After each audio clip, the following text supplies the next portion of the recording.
Welcome to all. In this class, we will discuss very important questions based on radius of convergence, right, of complex function. So be careful about the questions because these are very important but very simple questions. तो ध्यान दीजिए कि आपको radius of convergence का question आता रहता है exam में, तो आपको जो है यहाँ पे कुछ क्वेश्चन मैंने लिया हुआ है, ठीक है। इन क्वेश्चन को आपको अच्छे से देखना है, राइट, और इसको आपको ट्राई करना है। क्लियर है? चलिए, तो सबसे पहले आप कोई भी क्वेश्चन देखो ना तो पहले उसको पॉज करो और ख़ुद से बनाओ, क्योंकि मैंने आपको फार्मूला और कुछ एग्जांपल भी आपको बता दिया है, तो डेफिनेटली ये सब क्वेश्चन तो आपसे बनना है, राइट। तो देखिए पहला क्वेश्चन क्या है, radius of convergence of this power series. Okay, तो सबसे पहले आपको ये देखना है कि ये आपका जो पावर सीरीज़ है it is in standard form, right. तो ये आपका स्टैंडर्ड फॉर्म में, तो अब यहाँ पे जो मेरा कोइफिशिएंट है उस पर सिर्फ नज़र होगा, राइट। डिस्क ऑफ कन्वर्जेंस में आप पूरा टर्म लेते हैं, बट रेडियस ऑफ कन्वर्जेंस में आप सिर्फ कोइफिशिएंट लेते हैं। तो यहाँ पे हम लोग कोइफिशिएंट को ले लेंगे। कोइफिशिएंट क्या है, a n is equal to 2⁻⁻n/3, right.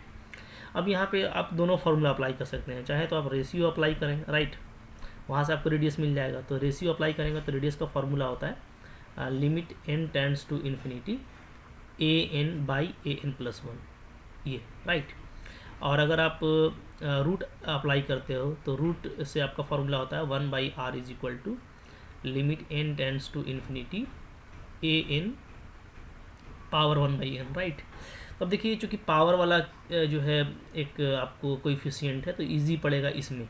तो अगर हम लोग इससे करें तो ये हो जाएगा 1/r is equal to limit n tends to infinity 2⁻⁻n/3 and it is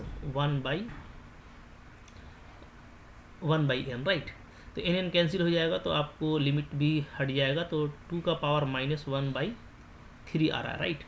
तो यहाँ पे जो करेक्ट ऑप्शन है वो कौन सा है, वो है आपका ऑप्शन नंबर बी। तो देखिए अच्छा सॉरी, थोड़ा ध्यान देना होगा यहाँ पे, जल्दीबाजी में नहीं करना है, ठीक है। इसको हटाइए, चूँकि ये 1/r आया ना, यही सब एग्ज़ाम में भी कभी कभार होता है, ऐसा स्पीड नहीं रखना है, ठीक है, थोड़ा आराम से। ये 1/r आया, इसलिए देखिए आपको इस तरह का दे रखा है यहाँ पे ऑप्शन। तो r क्या हो जाएगा, r इसको पलट देंगे तो 2⁻1/3 होगा, राइट। तो option number C is correct.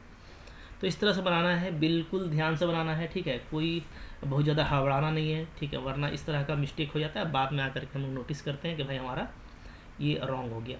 Okay, अच्छा, अब देखिए तो वो क्वेश्चन हो गया। अब हम लोग देखते हैं सेकंड क्वेश्चन को, ठीक है। सेकंड क्वेश्चन देखेंगे तो सेकंड क्वेश्चन पहले ये देख लीजिएगा कि ये आपका स्टैंडर्ड फॉर्म में नहीं है, not in standard form, right. इसलिए कि यहाँ पे आपका पावर क्या है, पावर आपका है 2n।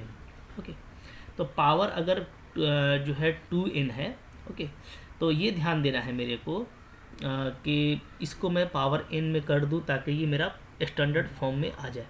तो ये मैंने आपको लास्ट लेक्चर में ही बताया था, तो यहाँ पे हम लोग कैसे करने वाले हैं, ठीक है। इधर वाला तो हो गया, तो इसको मैं हटा देता हूँ इधर, ताकि हम लोग बात कर पाएँ, राइट। तो देखिए यहाँ पे हम लोग क्या करेंगे, 2n को हम लोग सपोज कर लेते हैं m, right. Let 2n is equal to m। तो यहाँ से फिर आपका n हो जाएगा -m/2, राइट। तो अब आपका जो सीरीज़ है वो क्या आ जाता है, वो आ जाएगा 3⁻−m/2 एंड z⁻m, राइट। अब ये आ गया, m भी आपका 0 से इन्फिनिटी तक जो है आपका वेरी करेगा। तो अब देखिए बिल्कुल सेम क्वेश्चन हो गया ऊपर वाले का ना, तो मैंने स्टैंडर्ड फॉर्म में बदल दिया है। अब इस स्टैंडर्ड फॉर्म को देख करके, ठीक है, आप बताइए कि what is the correct answer, ठीक है, ये आपको बताना है, राइट।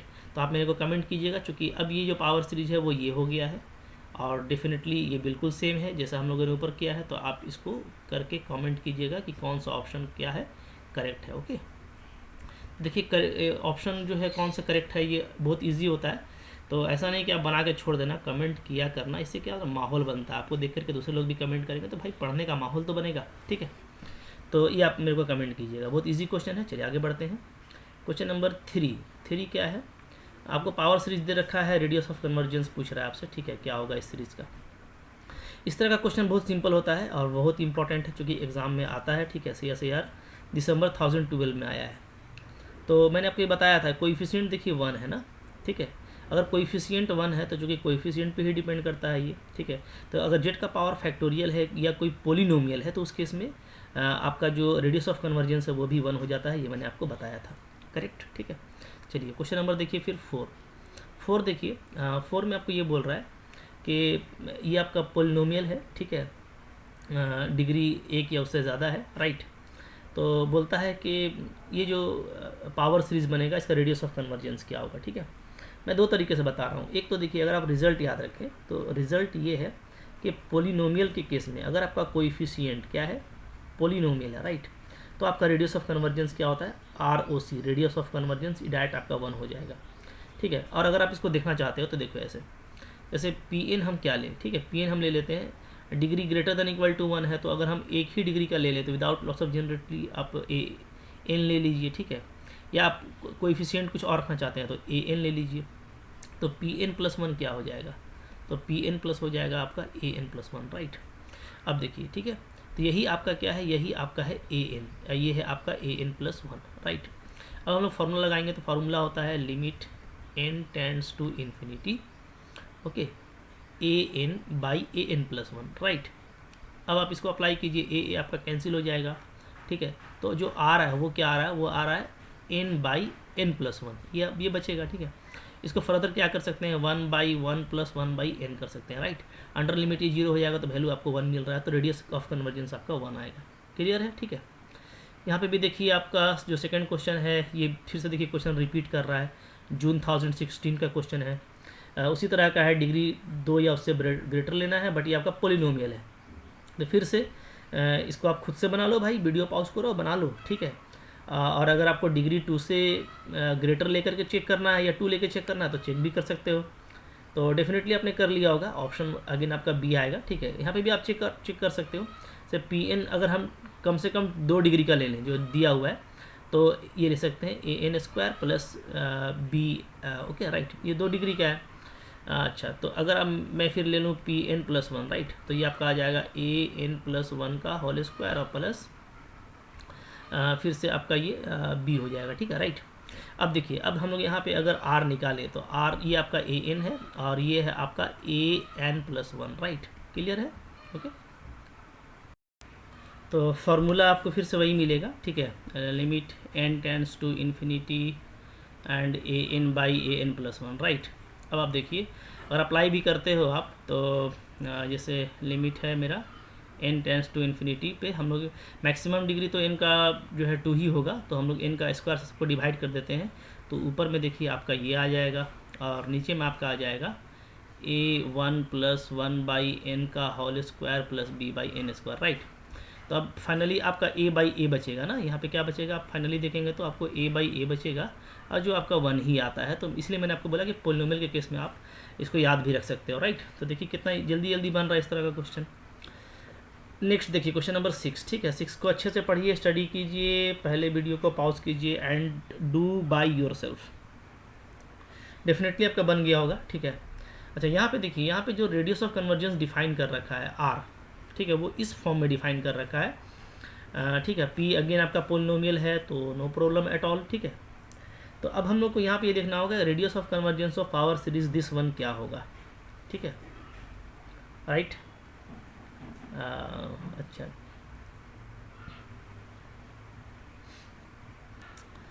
अच्छा, यहाँ पे एक थोड़ा सा जो है क्वेश्चन में मिस्टेक है, ठीक है। ये आपका असल दे रखा है PN, ये मैं करेक्ट कर देता हूँ, ठीक है। यहाँ पे आपको दे रखा है सिग्मा PN/AN/ZN, तभी तो P का यूज़ होगा ना। तो इसका आपको बताना है कि इसका रेडियस ऑफ कन्वर्जेंस क्या होगा, राइट। अच्छा, यहाँ पे देखिए जो डिफाइन कर रखा है ना, तो ये कोई रेडियस ऑफ कन्वर्जेंस नहीं है, सिंपली एक R को डिफाइन कर रखा है कि R, the value of R is, this is the value of R, okay.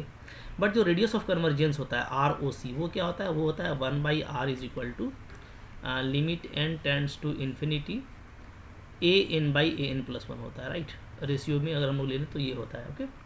तो ये होता है, तो यहाँ पे जो R दे रखा है एक्चुअली, तो डेफिनेटली जब हम लोग इसको उल्टा कर देंगे तो ये 1/R हो जाएगा, ठीक है ना।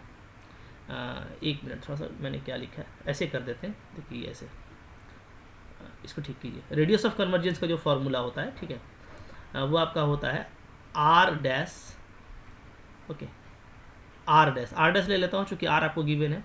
तो अब ये होता है रेडियस ऑफ कन्वर्जेंस का फॉर्मूला, राइट। अच्छा, और ये आपको रेशियो जो है आर दे रखा है, तो ये हमारा क्या हो जाएगा, 1/r हो जाएगा, okay. This is 1/r as given in question, as per question, right. इसलिए मैंने आर डैश लिया चूँकि आर आपको ऑलरेडी दिया हुआ था। तो अब देखिए, चूँकि ये पोलिनोमियल है, तो पोलिनोमियल के मल्टीप्लीकेशन से मैंने आपको जैसा दिखाया कि रेडियस ऑफ कन्वर्जेंस चूँकि 1 ही रहता है, तो इससे कोई अफेक्ट नहीं पड़ेगा इस पे, राइट। अब AN/ZN का जो रेडियस ऑफ कन्वर्जेंस होगा वो अगर इस रिलेशन से कंपेयर करें, राइट, तो रेडियस ऑफ कन्वर्जेंस क्या है, मेरा आर डैश है, ठीक है, वो डेफिनेटली क्या होगा, 1/r के इक्वल हो जाएगा। यानी पहला ऑप्शन आपका क्या है, करेक्ट है। एक सिंपल सा क्वेश्चन है, थोड़ा सा आपको पोलिनोमियल को दे करके उलझाने का कोशिश किया है। एक रेशियो आपको दिया है जो सिर्फ एक वैल्यू है r, तो उससे आप कंपेयर करके आर डैश का वैल्यू निकालेंगे जो एक्चुअली रेडियस ऑफ कन्वर्जेंस है, तो ये आपको 1/r आता है, ठीक है। इस तरीके से ये आपका करेक्ट ऑप्शन हो गया। चलिए आगे बढ़ते हैं। क्वेश्चन नंबर 7, इसको देखिए आप, ठीक है। इसमें आप देखें कि आपको रेडियस ऑफ कन्वर्जेंस पूछा है for this and this series, okay. तो पहले आर निकाल लेते हैं। जैसे यहाँ पे देखिए, यहाँ पे AN ये है, ठीक है, पूरा, और यहाँ पे जो है कोएफिशिएंट आपका वो है, राइट। तो पहले मैं ले लेता हूँ लेट AN, तो AN मेरा हो जाएगा n log n, राइट, और AN+1 हो जाएगा आपका n+1 log n+1, राइट। ये तो अगर मैं r निकालूँ तो this is limit n tends to infinity using ratio formula AN/AN+1, right. तो यहाँ से आपका ये हो जाता है limit n tends to infinity, ठीक है। तो इसको अरेंज भी कर देते हैं, ओके। ऐसे ये n/n+1 आएगा, राइट, और यहाँ पे आपका आ रहा है log n/log n+1, राइट, ठीक है। अब देखिए, यहाँ पे हम लोग ये देखेंगे कि हमको चूँकि इन्फिनिटी का यूज़ करना है, ठीक है, तो इन्फिनिटी का अगर यूज़ हमको करना हो तो ये तो इन्फिनिटी बाई इन्फिनिटी फॉर्म हो जाएगा। तो हम लोग ऐसा करते हैं, इसको 1/1 + 1/n कर देते हैं ताकि ये मेरा एग्जिस्ट कर जाए। और यहाँ पे आप ना hospital rule, L hospital rule लगा दीजिए, ठीक है। तो डिफ्रेंशिएशन कर देंगे, चूँकि ये इन्फिनिटी बाई इन्फिनिटी फॉर्म है, तो 1/n और 1/n+1, राइट। अब आपका ये तो अंडर लिमिट 1 हो गया, तो 1 × n+1/n अगेन, और so it is 1 + 1/n, so it is finally 1। तो जो स्मॉल r है वो आपका 1 आ रहा है, तो मे बी B और C इज़ करेक्ट, ओके। इसी तरीके से कैपिटल R चेक करने के लिए हम लोग ये करेंगे कि हम लोग Bn ले लेते हैं, राइट। ये कोएफिशिएंट e⁴n²/n, तो Bn+1 क्या हो जाएगा, ये हो जाएगा En+1 का whole square divided by n+1, right. तो यहाँ से जो कैपिटल R है उसका फॉर्मूला लगाएंगे तो हो जाएगा limit n tends to infinity Bn/Bn+1, right. अब इसको आप आपस में सिस्टमेटिकली अरेंज कीजिएगा, तो अंडर द लिमिट ये आपका हो जाता है En²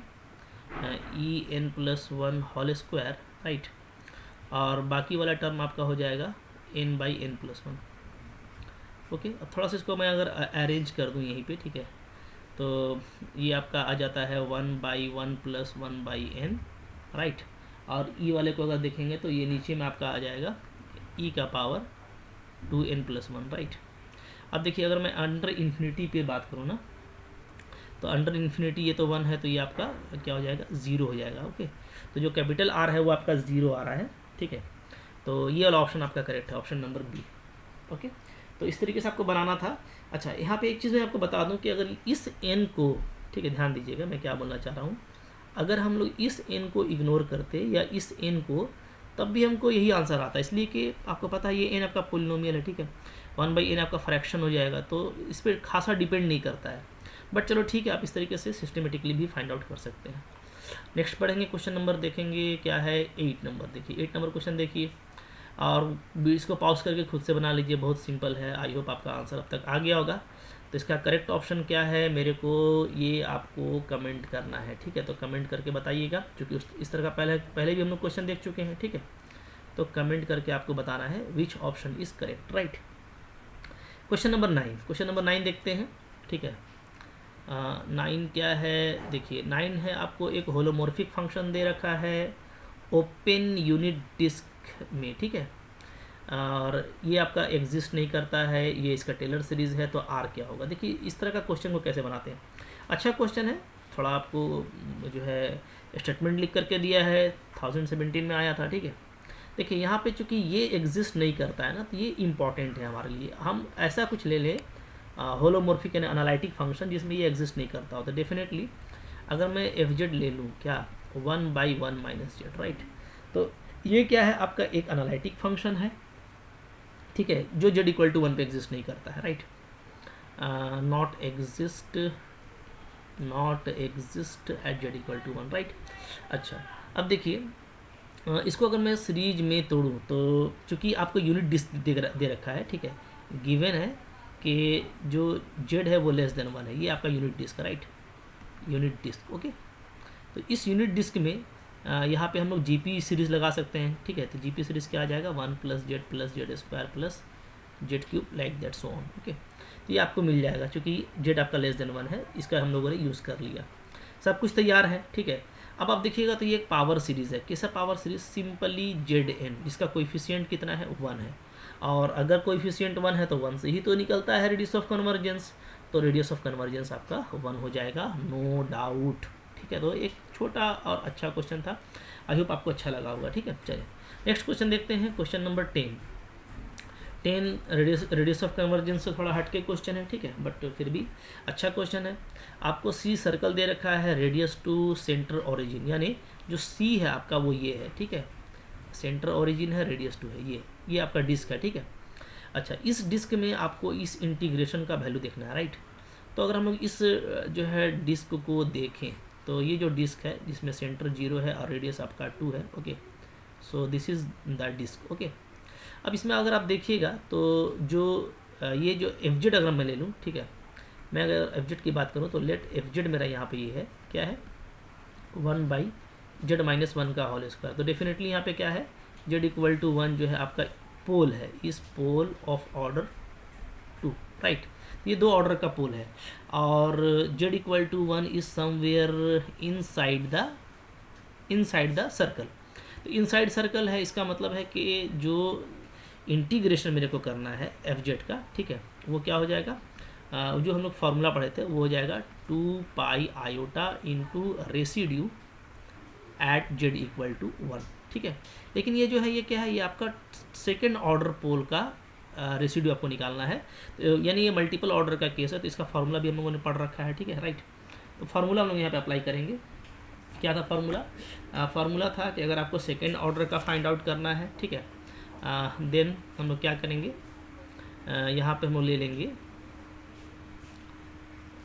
ठीक है, 1/फैक्टोरियल, एक कम होता है तो 1/फैक्टोरियल 1 हो जाएगा, ठीक है। यहाँ पे हम लोग लेंगे चूँकि सेकेंड ऑर्डर का है, ठीक है, तो एक ही बार डिफ्रेंशिएशन होगा, 1 टाइम डेरिवेटिव, ओके। चलिए इसको हटा देते हैं, तो 1 टाइम डेरिवेटिव आ जाएगा d/dz। फार्मूला आपको मैंने बताया हुआ है, ठीक है, इसलिए मेरे को यहाँ पे कुछ परेशान होने का ज़रूरत नहीं है, ओके। एफ जेड, अच्छा यहाँ पे जैसे ये z-1 का होल स्क्वायर को हटा करके ना, तो अगर हम लोग पूरा लिखेंगे तो ऐसे लिखेंगे, ठीक है, इसको अगर एफ जेड मल्टीप्लाई करना है आपको तो आप इसको ऐसे मल्टीप्लाई करेंगे, z-1 का whole square and F Z, right.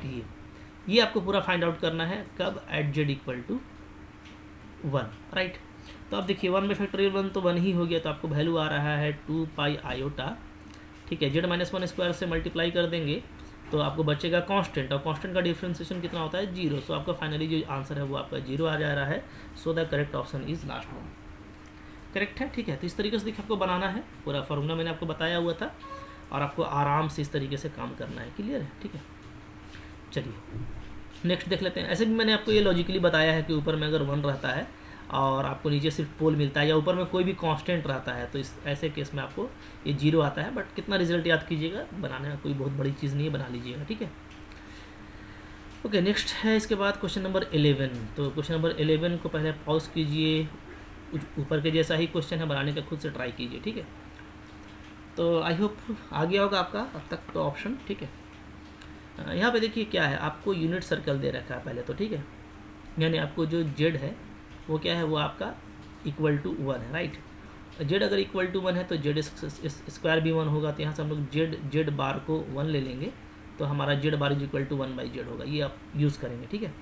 अच्छा, अब जो हमको निकालना है यहाँ पे, तो क्या निकालना है, 1/2 pi iota, right, integration over C, और ये जो है मॉड का स्क्वायर है, तो इसको अगेन मैं देखिए इस तरीके से लिखने वाला हूँ, 1/z स्क्वायर एंड, चलिए मॉड हटा दीजिए, राइट, तो अब मॉड लगा दीजिए, तो 1 प्लस जेड बार का स्क्वायर, राइट। तो यही फॉर्मूला मैंने अप्लाई किया कि मॉड ऑफ जेड का स्क्वायर को आप लिख सकते हैं जेड बार, ओके। तो ये पूरा स्क्वायर के फॉर्म में था, इसको हम जेड बार में लिखिए, तो 1 तो हमारा रियल है, तो इस पर कोई बार नहीं लगेगा। अब देखिए, अब यहाँ से इसको आप ऐसे कर लीजिए, 1/2 pi iota integration 1 plus Z square, right, और जेड बार की जगह पे आप 1/z अप्लाई कर दीजिए, 1/z प्लस 1/z स्क्वायर। थोड़ा अच्छा क्वेश्चन है, ध्यान से बनाना है, ठीक है। dz ये आपका आ जाएगा 1/2 पाई आयोटा सी, एलसीएम ले लें तो आपका बनता है 1 प्लस जेड स्क्वायर का होल स्क्वायर, और नीचे में आ जाता है आपका जेड स्क्वायर dz, राइट। अब देखिए यहाँ पे हम लोग ये देख रहे हैं कि एक एनालिटिक फंक्शन है, और z इक्वल टू जो 0 है वो आपका पोल है, इज पोल, और इसका ऑर्डर कितना है, ऑफ ऑर्डर 2, राइट। तो चूँकि हमको जो है इस तरह का जो इंटीग्रेशन है वो सिंपली डिपेंड करता है किस पे, कि आपको कितना ऑर्डर का पोल मिल रहा है। तो अब यहाँ से देखिए कैसे बन जाएगा, 1/2 पाई आयोटा को रहने दीजिए, ठीक है। अंदर का वैल्यू क्या आ जाएगा, जो हम लोग फॉर्मूला पढ़े थे, 2 पाई आयोटा आएगा, ठीक है। फिर क्या आएगा, फिर अगर हम लोग देखें तो ठीक है, तो जेड स्क्वायर को हटा देते हैं, तो जो फंक्शन बचता है, ठीक है, तो उसका एक टाइम आपको डेरिवेटिव करना पड़ेगा, क्योंकि पोल 2 ऑर्डर का है, तो आपको फैक्टोरियल 1 लेना पड़ेगा नीचे में, ठीक है, और 1 टाइम डिफ्रेंशिएशन करना पड़ेगा किसको, 1 प्लस जेड स्क्वायर का होल स्क्वायर को, राइट। जैसे हम लोग ऊपर में किए थे, और फाइनली आपको Z equal to 0 put up कर देना है, क्योंकि जेड इक्वल टू 0 पे आप काम कर रहे हैं। तो ये आपका पूरा कैंसिल हो गया। अब इसका आप डेरिवेटिव निकालिएगा तो क्या आ जाएगा, पहले तो सेम फैक्टर आएगा, 1 प्लस जेड स्क्वायर, और फिर अंदर जाएंगे तो हम लोगों को मिलने वाला है 1 प्लस 2z, राइट। अब इस पे आप z इक्वल टू 0 पुटअप कर दीजिए, z इक्वल टू 0 पुटअप करेंगे तो आपको सिर्फ 2 ही आंसर आएगा। So the correct option is option number C, ठीक है। तो देखिए इस तरह का क्वेश्चन था, और यहाँ पे क्वेश्चन तो मैंने नहीं लिखा हुआ है। सो ये बहुत आई होप आपके लिए नॉलेज का इसमें था। छोटे क्वेश्चंस थे बट अच्छे कॉन्सेप्चुअल क्वेश्चन थे। कैसे बन रहे हैं, अगर आपने मेरा थ्योरी वाला क्लास अच्छा से किया है, कॉन्सेप्ट अच्छा से कर रखा है, तो इसमें आपको कोई प्रॉब्लम नहीं होने वाला।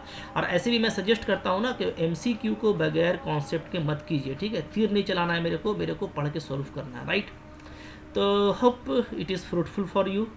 If it is fruitful please like comment, जो मैंने आपसे डिमांड किया है उसके लिए कमेंट कीजिएगा। डेफिनेटली इसको अपने फ्रेंड्स के साथ में शेयर कीजिए, प्रमोट कीजिए मेरे चैनल को, and finally subscribe my channel if you are newer in my channel. Okay, thank you very much.